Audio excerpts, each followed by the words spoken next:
دائما في أخبار البطولة الوطنية الاحترافية وارتباطا بديربي البيضاء بين الوداد والرجاء، تستعد الجماهير البيضاوية كالعادة لصناعة الحدث في مثل هذه المناسبات. عشاق قطبي العاصمة الاقتصادية وكعادتهم ككل ديربي يسابقون الزمن استعدادا لرسم لوحات فنية في المدرجات. شباب في مقتبل العمر أسرهم حب الوداد والرجاء، فبذلوا الغالي والنفيس من أجل مؤازرة فريقهم المفضل بصورة حضارية. أيام من العمل وشهور من التفكير والتخطيط ليكون الموعد كلاسيكو الأشقاء.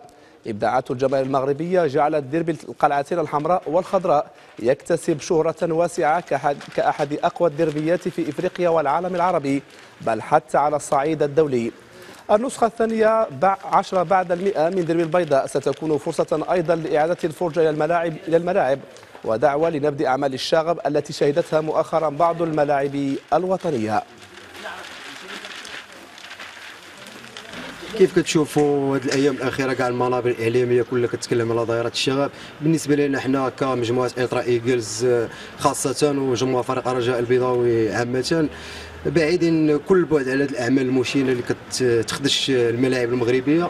بالنسبه لنا حنا كمجموعه الترا ايجلز قضينا واحد الوقت كبير باش نديروا انجاز ديال التيفو، باش اول حاجه نشرفوا جمهور فريق الرجاء البيضاوي ونبغيو نبينوا للراي العام بان الجمهور ديال الرجاء البيضاوي جمهور حضاري بعيد كل البعد عن الاعمال المشينه اللي كتخدش الملاعب المغربيه.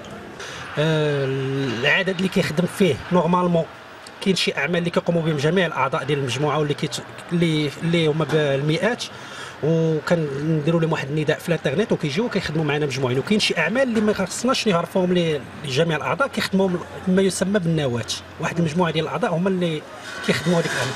وكاين اعمال اخرى اللي كيقوموا بها عنصرين ولا اثنين حفاظا على سريه التيفو. بالنسبه لنا حنا مجموعه الايجلز كتعيش، هي عندها ان سلوغان، يعني كتعيش من اجل الرجاء.